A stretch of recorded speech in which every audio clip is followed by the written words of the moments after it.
Shalom umat Tuhan, senang sekali kita boleh berjumpa kembali dalam ibadah pada hari ini. Mari kita mensatukan hati kita berdoa kepada Tuhan. Tuhan Yesus, terima kasih Tuhan buat anugerah-Mu dalam hidup kami. Kami bersyukur atasnya ya Tuhan. Dan hari ini Tuhan kami akan masuk dalam ibadah online. Tuhan berkati Tuhan setiap anak-anak-Mu yang terlibat, hamba-hamba-Mu yang melayani. Tuhan berkati, pakai urapi menjadi alat-Mu ya Tuhan. Sehingga pelayanan hari ini sungguh-sungguh Tuhan, nama Tuhan yang dipermuliakan. Tuhan Yesus berkati juga umat Tuhan dimanapun berada. Mereka yang dalam keadaan kurang sehat, Tuhan juga pulihkan. Dan kami percaya ya Tuhan, pada waktu kami beribadah dengan sungguh-sungguh, maka lawatan, kuasa, kemenangan Tuhan akan Kau nyatakan dalam hidup kami semua. Di dalam nama Tuhan Yesus, dengan ucapan syukur, kami siap beribadah kepada Tuhan. Haleluya, amin. Selamat beribadah kepada Tuhan. Tuhan memberkati kita semua. Kita mau memuji dan menyembah Tuhan dengan bersukacita karena kita rindu untuk selalu berada di dalam hadirat Tuhan. Haleluya.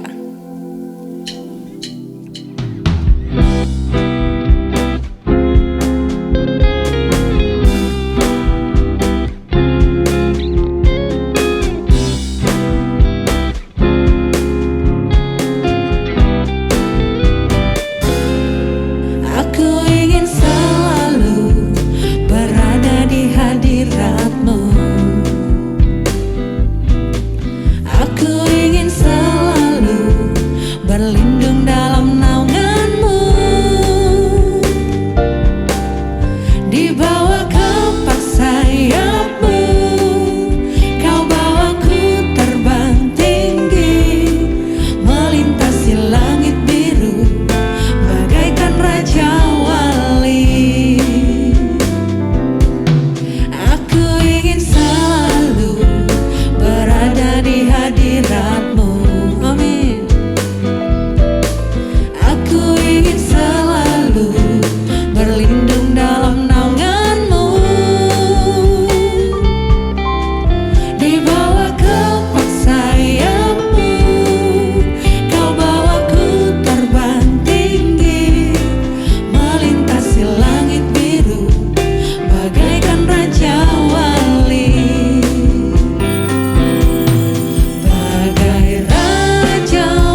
Haleluya.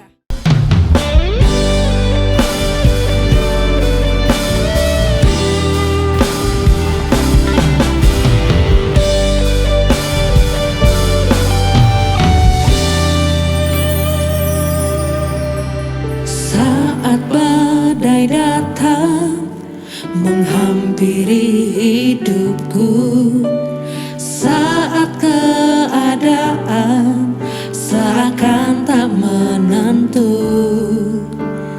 Kau perlindunganku, Engkau kekuatanku. Dalam hadirat-Mu tenanglah jiwaku. Saat badai datang menghampiri hidupku, saat keadaan seakan tak menentu, Kau perlindunganku, Engkau kekuatanku. Dalam hadirat-Mu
Sebelum kita mendengarkan firman Tuhan, mari kita tunduk kepala, kita berdoa. Bapa dalam sorga, dalam nama Yesus, kami mengucap syukur buat siang hari ini Tuhan. Buat setiap pujian, penyembahan yang sudah kami naikkan kepadamu, walaupun di rumah kami masing-masing lewat ibadah online kami Tuhan. Biarlah kami tetap memuji, memuliakan nama Tuhan, bersyukur kepada Tuhan atas kebaikan Tuhan di dalam setiap kehidupan kami sepanjang hari. Pada siang hari ini Tuhan, kami mengucap syukur untuk berkat yang boleh Tuhan berikan kepada kami, di mana ibadah online kami masih boleh melakukannya pada siang hari ini. Urapi setiap kami Tuhan untuk dapat mendengarkan firman-Mu Tuhan juga pada siang hari ini. Urapi hamba-Mu, apa yang hamba-Mu sampaikan melewati pesan yang Tuhan boleh berikan buat hamba-Mu pada siang hari ini. Biarlah kami boleh menerimanya ya Tuhan. Kami duduk diam, boleh mendengarkan suara firman Tuhan yang disampaikan oleh hamba-Mu pada siang hari ini. Biarlah hikmat Tuhan boleh berikan buat hamba-Mu, buat kami semua pada siang hari ini Tuhan. Biarlah firman-Mu itu Tuhan sungguh boleh kami terima dan kami terapkan dalam setiap kehidupan kami sepanjang hari-hari kami. Terima kasih Bapa dalam sorga, terima kasih. Kami mengucap syukur mau menyambut firman Tuhan pada siang hari ini. Hanya di dalam nama Tuhan Yesus kami berdoa mengucap syukur. Haleluya. Amin. Selamat pagi Bapak Ibu dan Saudara yang dikasihi oleh Tuhan Yesus Kristus. Shalom. Hari ini saya akan menyampaikan firman dengan judul Pakailah Hidupku Menjadi Berkat. Saudara-saudara, ada sebuah cerita, satu kali seekor babi ngobrol sama sapi. Dan babi bilang gini, aku ini paling sebel sama makhluk namanya manusia, karena semua yang jelek selalu dihubungkan dengan aku. Kamu jangan malas kayak babi. Badanmu kok bau ya kayak babi. Bahkan maki orang pun, babi lu. Semua yang jelek selalu dikaitkan dengan babi. Padahal saya kan berjasa. Banyak orang suka makan sate babi atau daging babi. Bahkan kalau orang lamaran suka bawa kaki babi katanya. Kenapa ya? Si sapi bilang gini, Bi, tahu nggak? Kamu memang bermanfaat. Kalau kamu sudah mati, dagingmu dimakan waktu kamu udah mati. Tapi lihat saya lagi hidup sudah bermanfaat buat orang banyak. Karena saya suka dipakai untuk membajak sawah sehingga tanah lebih subur. Badan saya suka dimuati barang-barang yang berat. Lagi pula susu saya suka diperah dan diminum oleh anak-anak manusia sehingga mereka menjadi lebih sehat. Jadi kalau kamu mau jadi berkat, jangan nanti udah mati, tapi sekarang lagi hidup harus jadi berkat. Saudara-saudara, kalau Tuhan masih memberikan kehidupan untuk kita hidup untuk berbuah bagi kemuliaan nama Tuhan. Beberapa orang berpikir yang paling enak itu seperti penjahat di sebelah salib Yesus. Gak lama sebelum meninggal dia bertobat dan diselamatkan. Enak banget. Bergumul di dalam dosa begitu panjang, menikmati kehidupan duniawi lalu masuk surga. Tapi pemikiran gitu adalah pemikiran yang salah. Emang enak hidup di luar Tuhan? Bukankah hidup di dalam Tuhan adalah hidup yang terindah? Karena ada damai dan sukacita yang kita bisa alami dalam kehidupan. Dan kalau kita bisa melayani Tuhan, memuliakan Tuhan dalam jangka waktu hidup yang panjang, saya yakin itu semua adalah kebaikan Tuhan. Salah satu contoh yang Tuhan berikan bagi gereja kita adalah gembala senior kita, Bapak Pendeta Julius Ishak. Bertobat pada usia remaja, melayani sebagai seorang aktivis di gereja, naik sepeda tiap minggu, mengunjungi beberapa kota-kota kecil yang ada di Jawa Timur. Dan akhirnya Tuhan panggil jadi gembala di Tasikmalaya. Sampai sekarang usia 82 tahun. Walaupun kaki sudah agak lemah sehingga kalau khotbah mesti duduk, tapi suaranya masih jelas, kenceng. Pikirannya masih tajam, saudara-saudara. Dan ini adalah anugerah Tuhan, karena saya lihat banyak orang yang jauh lebih muda dari itu, pikirannya sudah tidak setajam itu. Dan saya percaya itu adalah berkat yang kita beroleh di dalam jalan Tuhan, kalau kita mencintai Tuhan Yesus Kristus. Pertanyaannya, maukah hidup kita dipakai oleh Tuhan menjadi berkat, menjadi alat kemuliaannya? Siapa yang mau dipakai untuk menjadi berkat bagi orang lain. Boleh angkat tangan? Mari beri kemuliaan untuk Tuhan. Nah, hari ini saya ingin ajak saudara belajar dari satu tokoh Alkitab yang bernama Yohanes Markus. Orang yang hidupnya dipakai Tuhan untuk menjadi berkat. Dan itu terjadi karena 3 hal yang harus juga menjadi bagian dalam hidup kita. Yang pertama, Markus adalah orang yang mengenal Tuhan sejak muda. Dari masa mudanya dia sudah kenal Tuhan. Alkitab pertama kali mencatat tentang Markus adalah dalam Kisah Para Rasul 12 ayat 12 yang berkata demikian. Dan setelah berpikir sebentar, pergilah Petrus ke rumah Maria, ibu Yohanes yang disebut juga Markus. Di situ banyak orang berkumpul dan berdoa.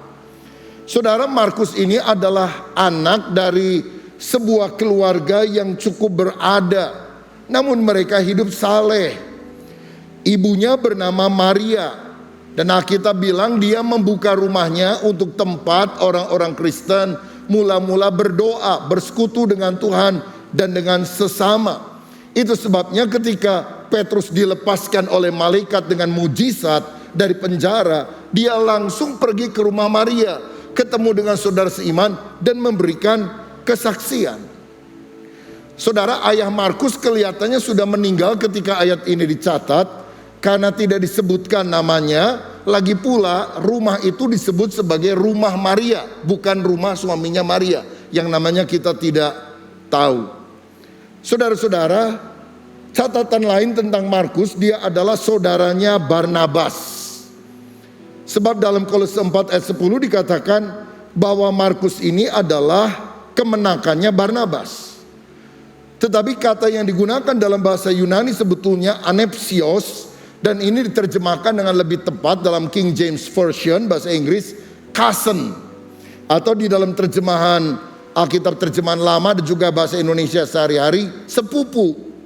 Berarti Markus ini sepupunya Barnabas. Barnabas itu nama aslinya Yusuf, digelari Barnabas, anak penghiburan, karena dia suka memberikan dorongan, motivasi kepada orang yang dijumpainya. Dia adalah orang Lewi, berarti dia orang Yahudi yang kaya, berasal dari pulau Siprus. Dia pernah menjual ladangnya dan menyumbangkan hasilnya untuk dipakai menolong orang-orang di Yerusalem yang menjadi jemaat mula-mula yang hidup di dalam kemiskinan. Saudara, Markus masih muda, tetapi karena di rumahnya ada persekutuan doa, maka dia sering ikut di dalam persekutuan doa itu. Tentu dia mendengar banyak firman Tuhan di sana, dan Petrus juga membimbing dia untuk bertumbuh secara rohani. Bahkan di kemudian hari dia bukan hanya ikut persekutuan doa, dia ikut di dalam pelayanan. Karena dalam Kisah Rasul 12 ayat 25 dikatakan, Barnabas dan Saulus kembali dari Yerusalem, dan setelah mereka menyelesaikan tugas pelayanan mereka, mereka membawa Yohanes yang disebut juga Markus.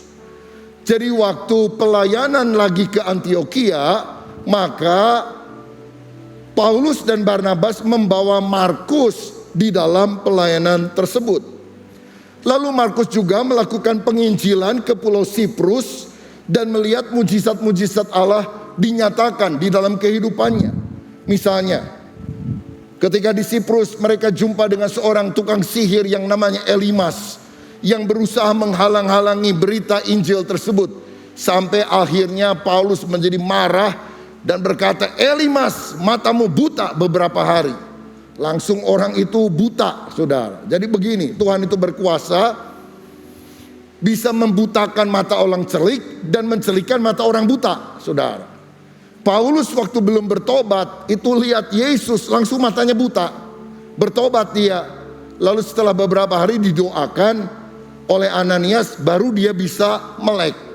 Jadi anak muda ini melihat power encounter di sana. Kuasa Allah dinyatakan dan dia menjadi terpesona, kagum akan Tuhan yang dahsyat.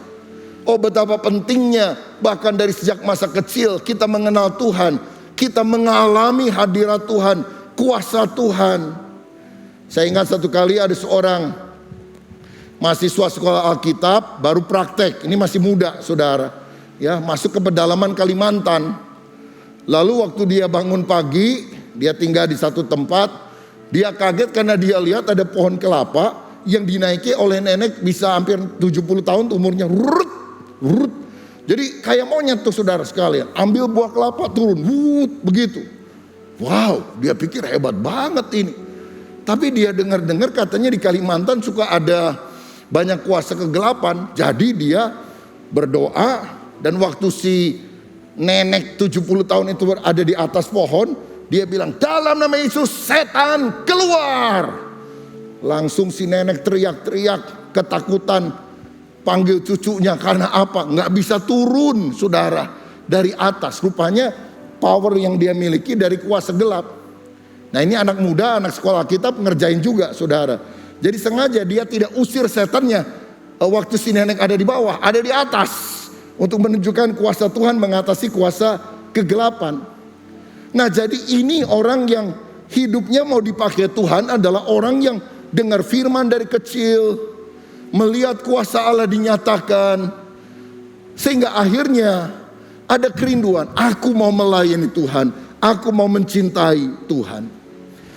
Jadi saya mau simpulkan bahwa sangat penting untuk kita menerima Yesus, percaya Yesus dari usia yang sangat dini, dari sejak anak atau pada masa muda kita.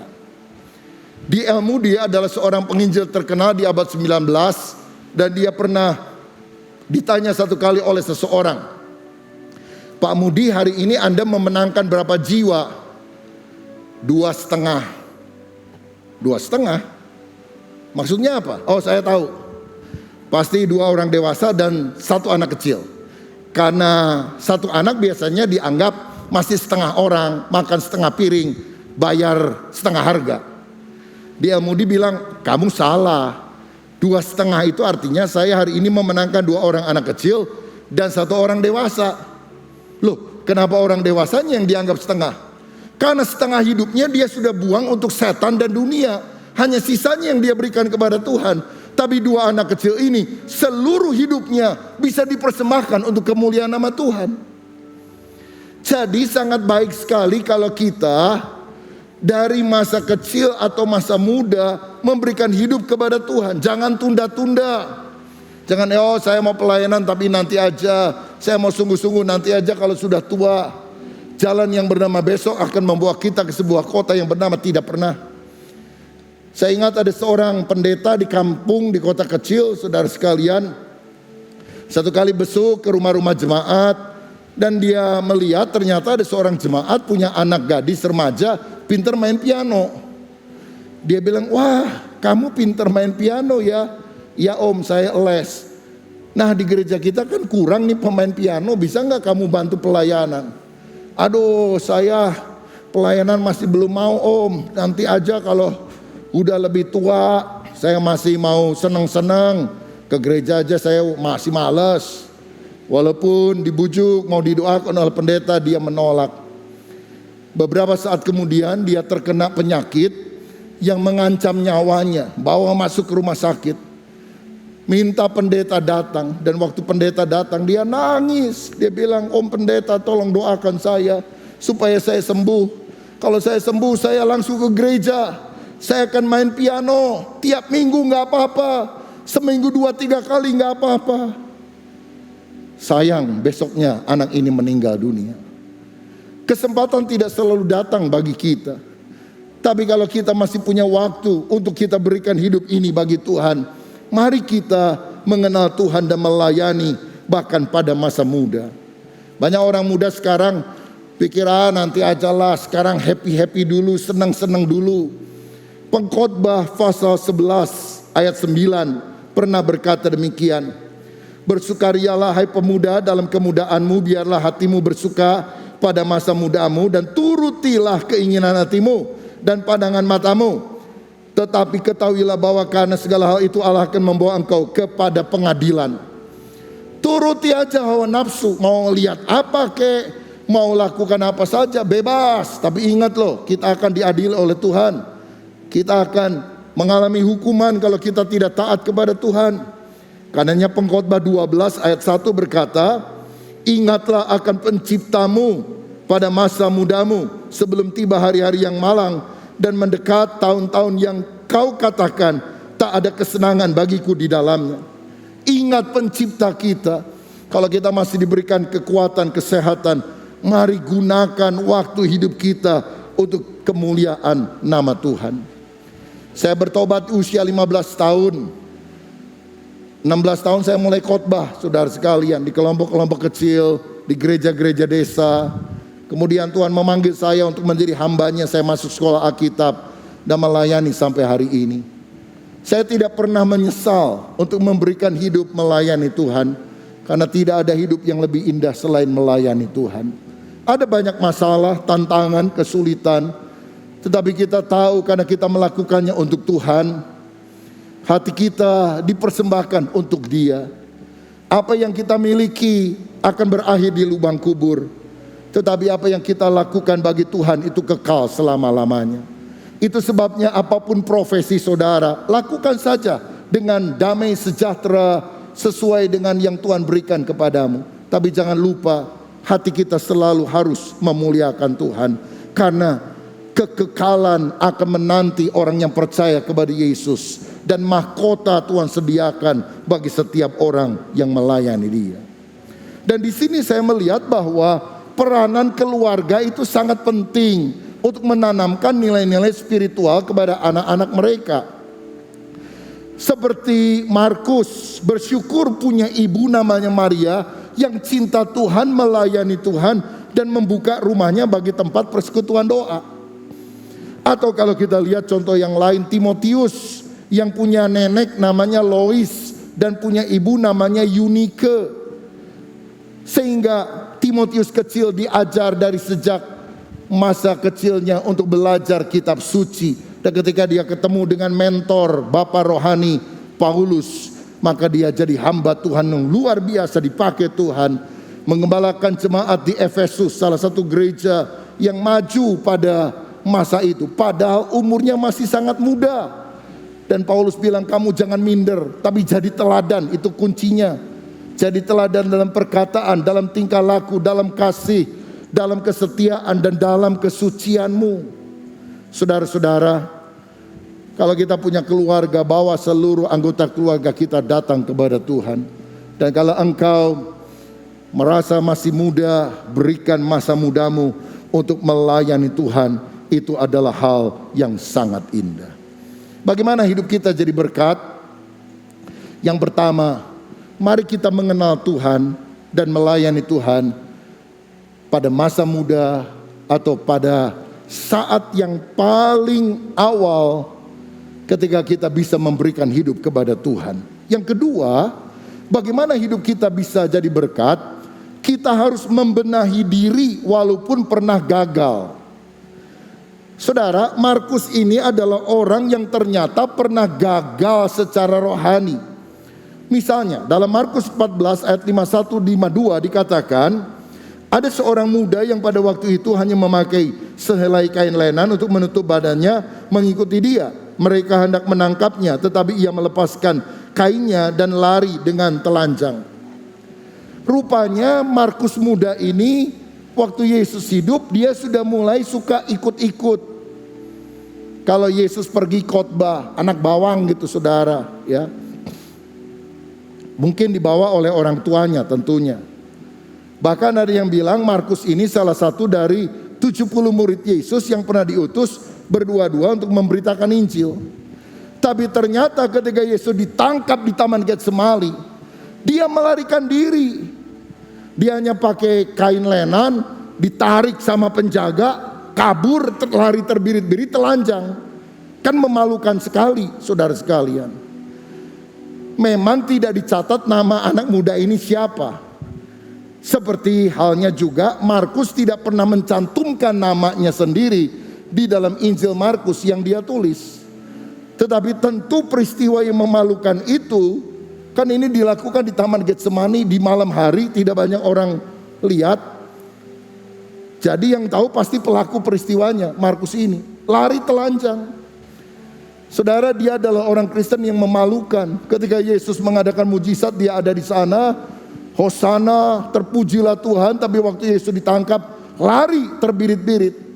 Dia adalah orang yang pernah gagal mempertahankan imannya, kesetiaannya kepada Tuhan.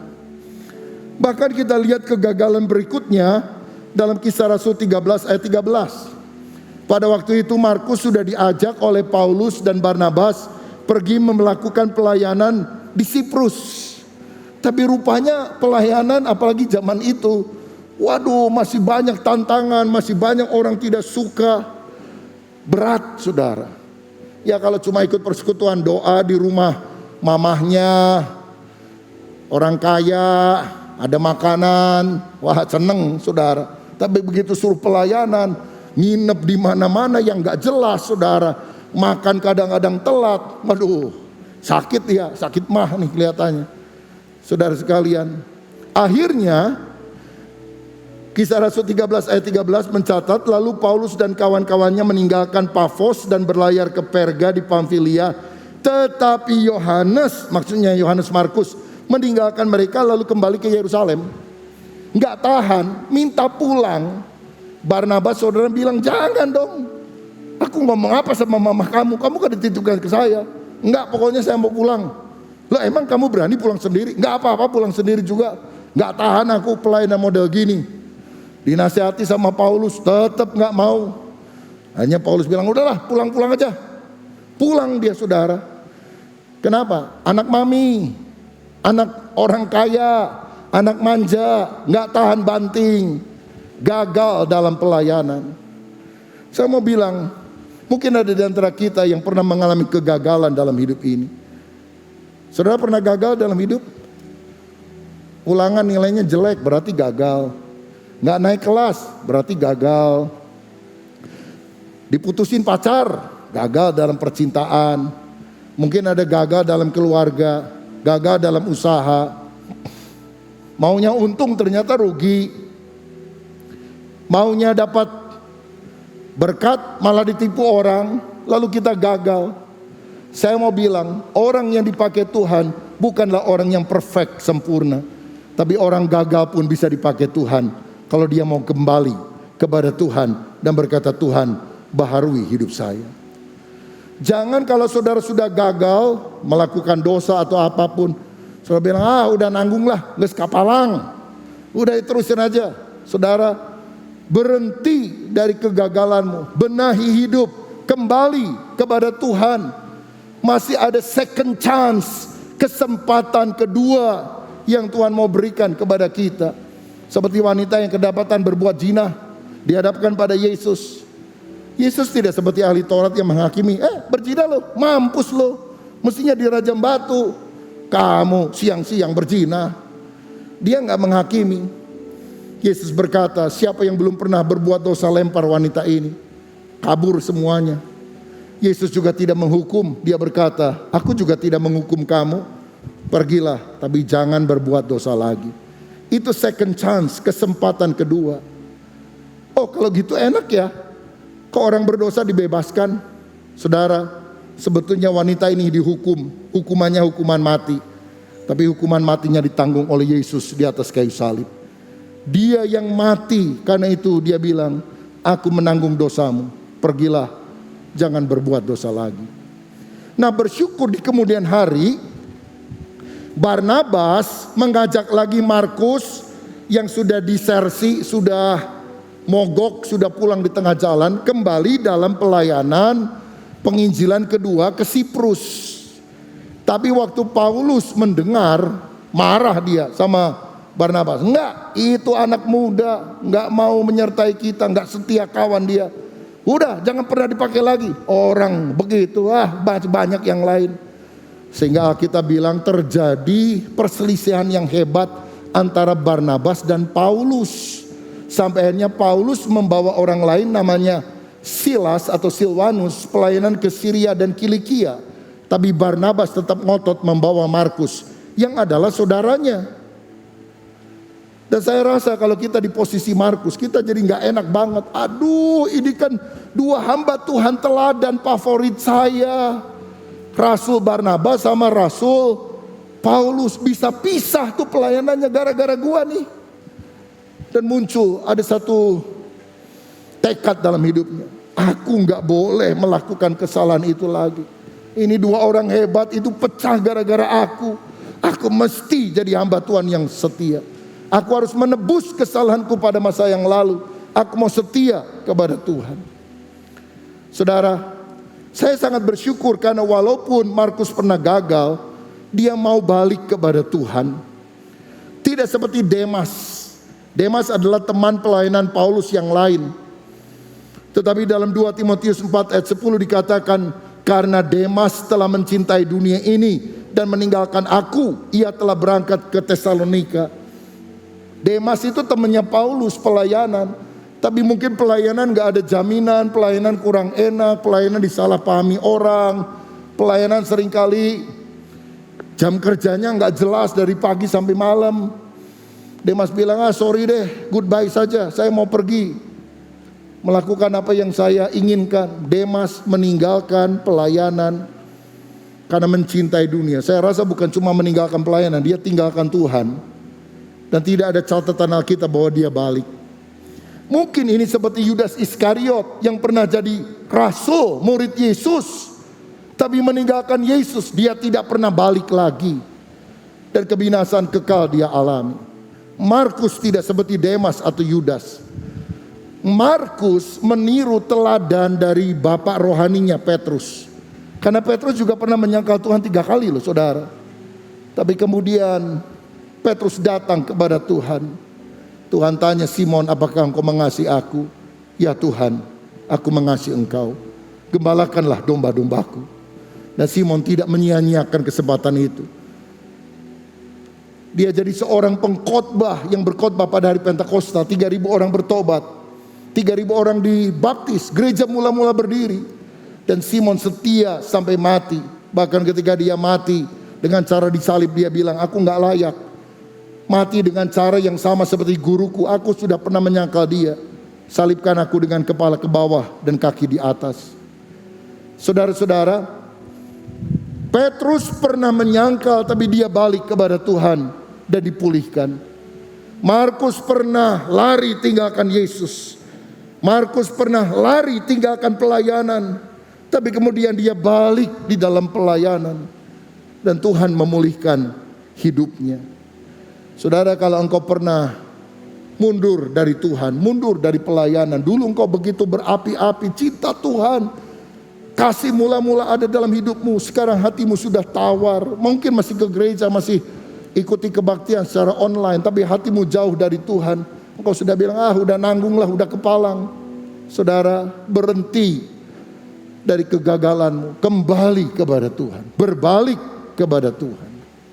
Masih ada kesempatan yang Tuhan berikan untuk memakai hidup kita.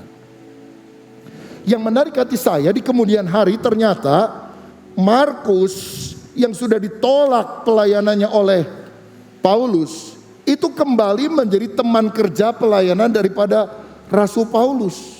Ini mengherankan. Sebab pada waktu Paulus menulis surat dari penjara di kota Roma kepada jemaat Kolose dan kepada seorang kaya bernama Filemon, 2 kali dia mencantumkan nama Markus sebagai teman sepelayanannya. Dikatakan demikian. Kolose 4 ayat 10, salam kepada kamu dari Aristarkus, teman sepenjara, dan dari Markus, kemenakan Barnabas. Tentang dia kamu telah menerima pesan, terimalah dia apabila dia datang kepadamu. Jadi rupanya di kemudian hari Markus balik lagi melayani sama-sama Paulus. Padahal Paulus pernah menolak dan tidak mau mengajak Markus. Dalam Filemon pasal yang pertama ayat 23 dikatakan, salam kepadamu dari Epafras, teman sepenjara karena Kristus Yesus, dan dari Markus, teman-teman sekerjaku. Jadi ada rekonsiliasi yang pernah terjadi antara Markus dan Paulus. Bahkan yang menggetarkan hati, ketika Paulus sudah tua, dia menulis surat-surat terakhirnya kepada orang-orang yang ada di jemaat-jemaat, juga kepada Timotius anak rohaninya. Dia menyampaikan pesan ini dalam 2 Timotius 4 ayat 11. Hanya Lukas yang tinggal dengan aku. jemputlah Markus dan bawalah ia kemari, karena pelayanannya penting bagiku. Orang kalau mau mati, dia hanya mau ketemu dengan orang-orang penting dalam hidupnya. Nggak sembarang orang dia terima. Tapi dia bilang, tolong panggilkan Markus, hai Timotius. Aku rindu kepadanya. Aku ingin ketemu dengan dia sebelum aku meninggal. Oh, betapa luar biasanya saudara. Markus sang pecundang menjadi orang yang dipulihkan, menjadi teman perjalanan daripada Paulus. Kebenaran rohani yang saya mau bagikan adalah ini. Saudara sekalian, sama seperti Markus yang sudah berubah karakternya. Dulu dia anak manja, anak mami. Dia lari tinggalkan Yesus, tinggalkan pelayanan. Sekarang dia berubah, karakternya tumbuh dewasa rohani. Dan salah satu hal yang paling penting dalam pertumbuhan karakternya adalah dia bisa mengatasi kekecewaannya kepada hamba Tuhan yang namanya Paulus. Saudara-saudara, saya mau bilang gini, kalau saudara orang Kristen suka ke gereja, lalu engkau bermasalah dengan saudara seiman, itu engkau sedang dites sama Tuhan. Tapi tesnya tes biasa, tingkat kesulitannya enggak terlalu tinggi. Yang tingkat kesulitan lebih tinggi kalau saudara tersinggung sama pelayan Tuhan. Wah, itu lebih tinggi tingkat kesulitannya. Kalau sama jemaat sih nggak apa-apa, dia kan pelayan Tuhan, suka pakai dasi tuh, suka ngedarin perjamuan kudus tuh, suka shalom, wih, utang kagak mau bayar sama saya. Kita bisa kecewa, saudara. Tapi saya mau bilang, ada tingkat yang lebih tinggi dari tes. Dan kalau saudara lulus, engkau dewasa rohani. Engkau kecewa sama hamba Tuhan. Ini Markus gak kecewa sama orang Kristen biasa pelayan Tuhan. Dia kecewa sama rasul besar namanya Paulus. Dia bisa bilang, saya ini mau pelayanan, kan masih muda saya. Saya balik ke rumah, memang saya salah. Tapi masa dia gak punya hati, saya mau balik lagi dalam pelayanan ditolak-tolak. Sampai ngotot-ngototan, sampai sama Barnabas dia mendingan pisah pelayanan daripada ngajak saya. Oh, saya kecewa berat. Sama hamba Tuhan, rasul loh dia. Paulus namanya. Waduh, saya kecewa. Saya ketemu banyak orang, saudara. Lagi makan di restoran, ada yang kenal, Pak Rubin, ini kenalin teman saya. Dulu rajin ke gereja, sekarang udah undur. Saya kenalan, kenapa Pak? Undur, ada masalah apa? Saya bisa bantu, saya bisa doakan. Wah, pendeta saya, dia cerita. Bisa gak jadi makan kalau gak di stop nih saudara sekalian. Kepahitan hatinya keluar semua. Dan yang gitu banyak saudara. Siapa yang rugi? Dianya yang rugi. Rohaninya kering, imannya tidak bertumbuh. Dia tinggalkan Tuhan. Pandang terus padanya, jangan menoleh, jalan terus. Jangan pandang salah orang lain, pandang saja Yesus. Ini Markus sikapnya begitu. Dia nggak pandang salah orang lain, pandang Yesus. Saya mau bilang yang sangat penting, jaga hatimu saudara. Jangan biarkan aliran air kepahitan, kebencian itu mengalir dalam hidup saudara. Lihat teman segereja, enak. Lihat pelayan Tuhan, enak. Lihat hamba Tuhan, enak. Gimana saudara bisa hatinya dijamah oleh kuasa Roh Kudus? Orang yang dewasa rohaninya adalah orang yang bisa menjaga hati dengan segala kewaspadaan. Dan dia bisa mengatasi kekecewaan. Dan dia bisa sadar, pendeta juga manusia. Kira-kira begitu saudara. Ya dia Rasul Paulus hebat, tapi ya dia juga bisa salah lah. Bisa maki-maki saya juga. Tapi udahlah, saya ampuni. Dan luar biasanya, bukan cuma mengampuni, rekonsiliasi. Markus kembali membantu pelayanan Paulus. Jadi teman yang menemani ketika Paulus dalam penjara. Oh, ini dahsyat saudara. Jadi Markus itu menerima warisan rohani yang luar biasa.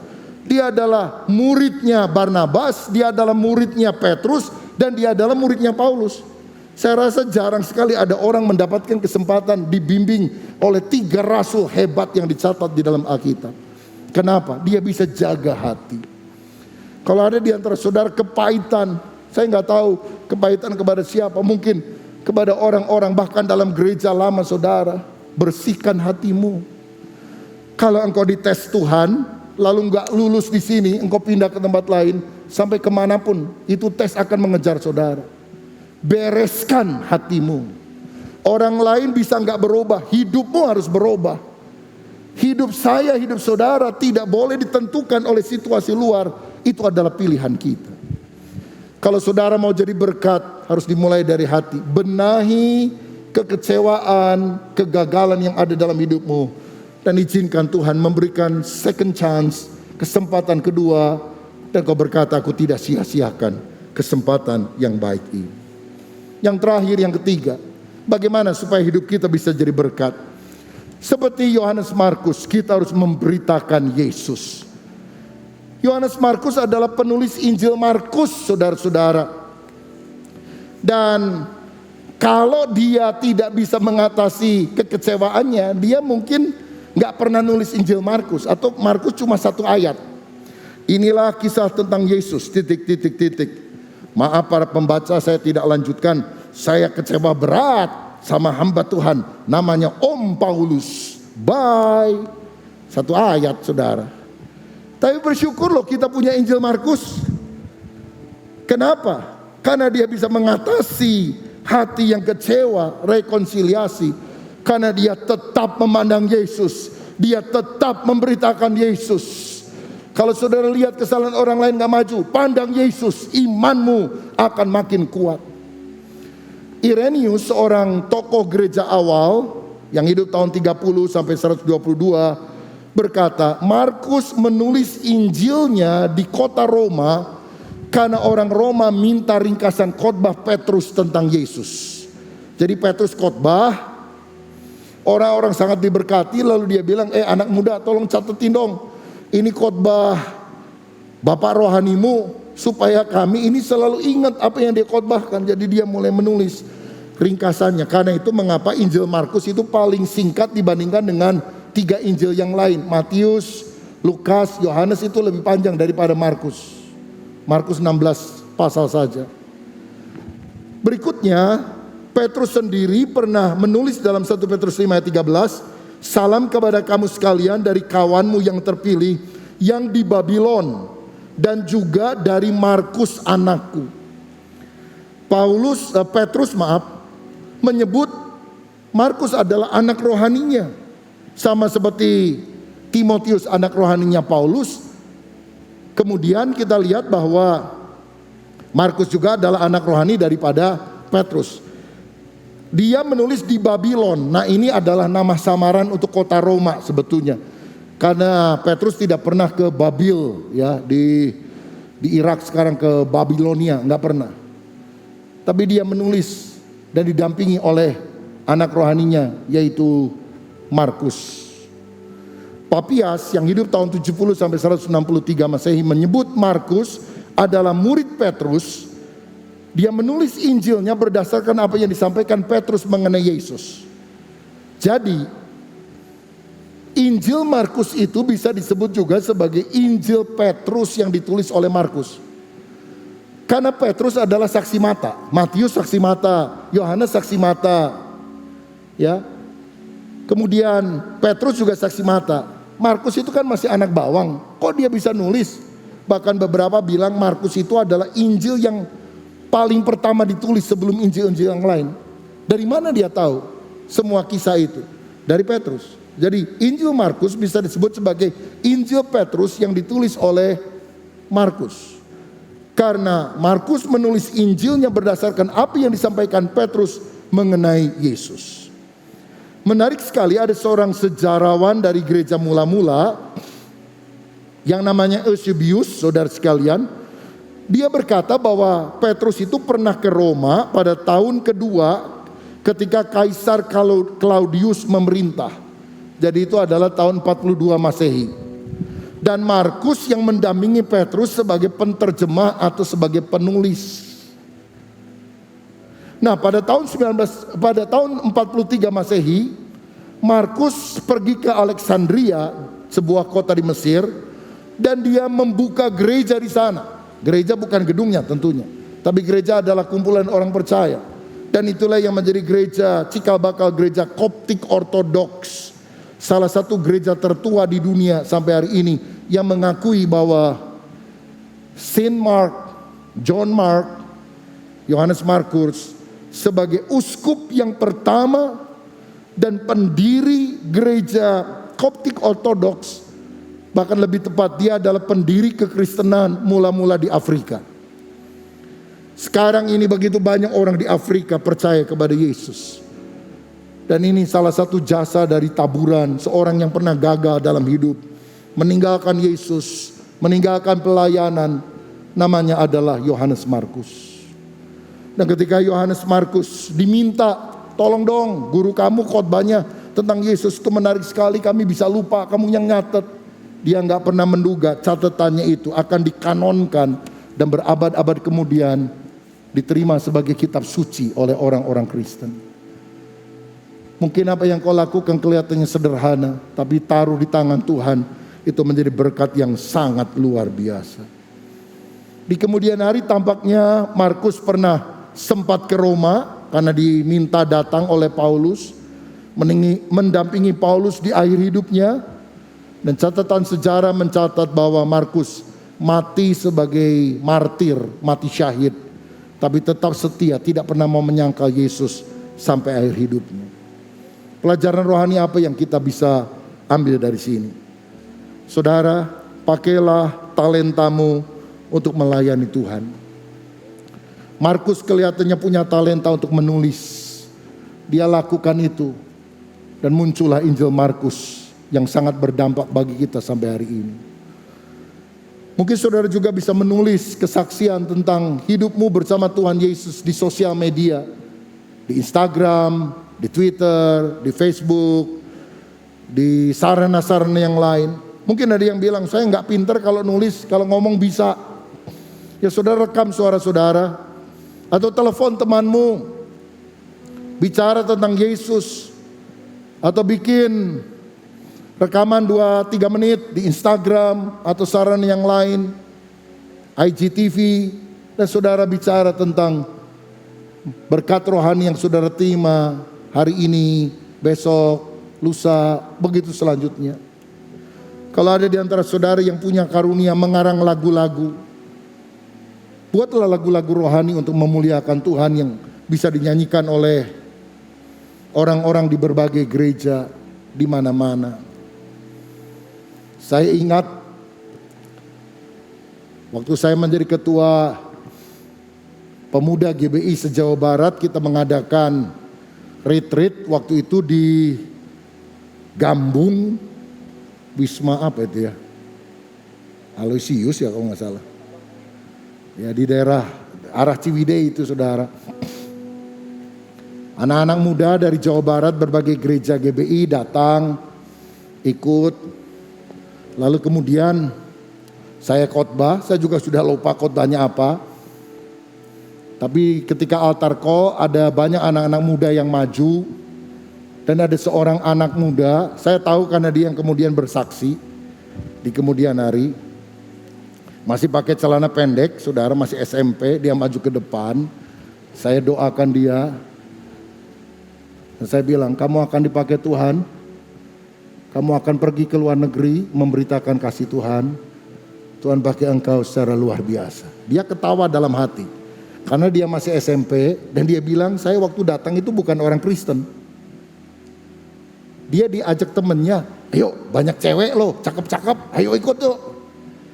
Nah, ikut dia saudara sekalian. Jadi waktu didoain, salah ini pendeta. Tapi ternyata Tuhan jamah hatinya waktu dia pulang ke tempat kota asalnya. Dia mulai ke gereja, dia menerima Yesus, dia dibaptis. Kemudian dia mulai menulis lagu-lagu rohani. Salah satu lagu rohani yang pertama meledak, Bapa sentuh hatiku, ubah hidupku. Dia juga yang menulis lagu, Bapa kau setia, Bapa Kau mulia. Jason pada masa mudanya di jamaah Tuhan. Saya nggak tahu hal itu sampai setelah dia menulis lagu-lagu rohani. Satu kali dia bilang, saya mau bikin untuk Pak Rubin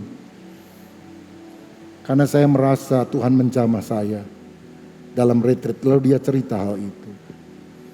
Apa yang kita lakukan mungkin kita tidak sadar, tapi dampaknya kalau kita taruh di tangan Tuhan menjadi sesuatu yang luar biasa.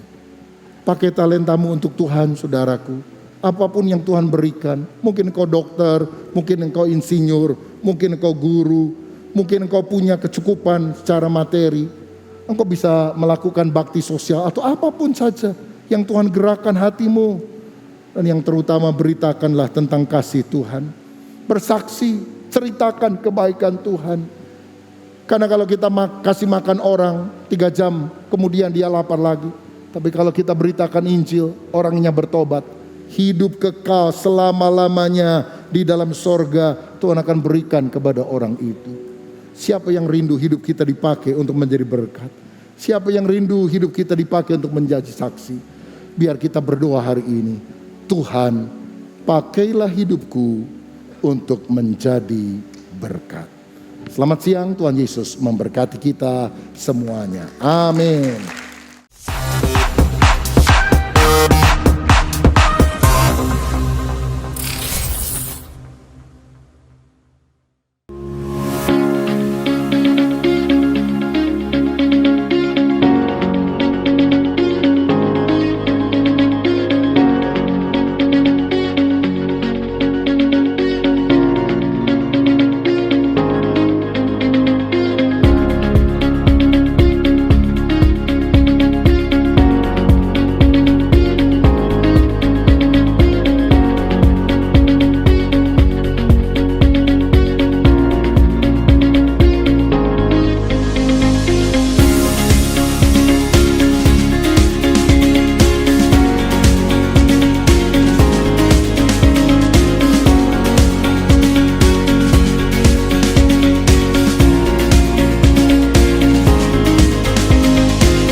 Kepada seluruh pelayan GBI Bethel, Anda diwajibkan mengikuti konser doa, sekaligus mendapat arahan dari Pendeta Muda Jessica Elizabeth Abraham. Pada Kamis, 3 Maret jam 7 malam, melalui aplikasi Zoom. ID meeting akan diberitahukan via WhatsApp.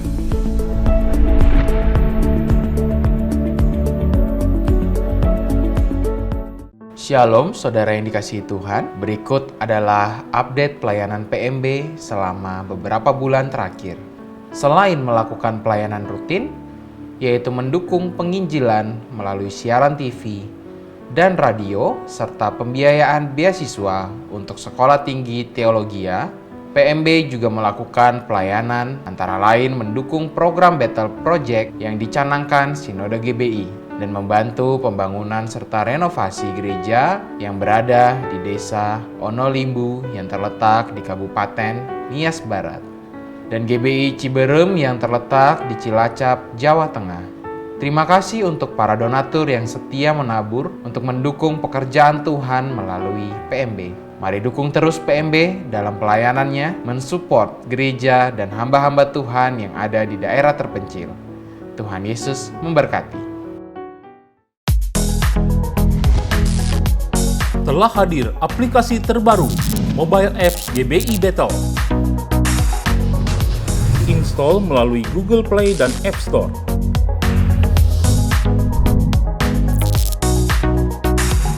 Setelah terinstall, jalankan aplikasi, lalu pilih satelit GBI Bethel sesuai kota Anda. Masukkan username menggunakan nomor kartu anggota jemaat, dan password menggunakan tanggal lahir dengan format berikut. Lakukan verifikasi nomor telepon dengan OTP. Update data jemaat pada profil, edit untuk mengganti password. Banyak informasi dan fasilitas yang bisa Anda dapatkan dengan aplikasi ini.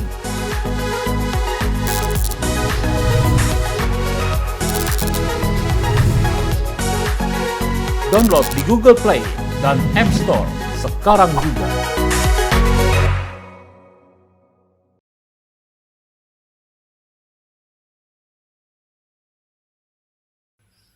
Puji Tuhan, saudaraku, ibadah kita telah selesai.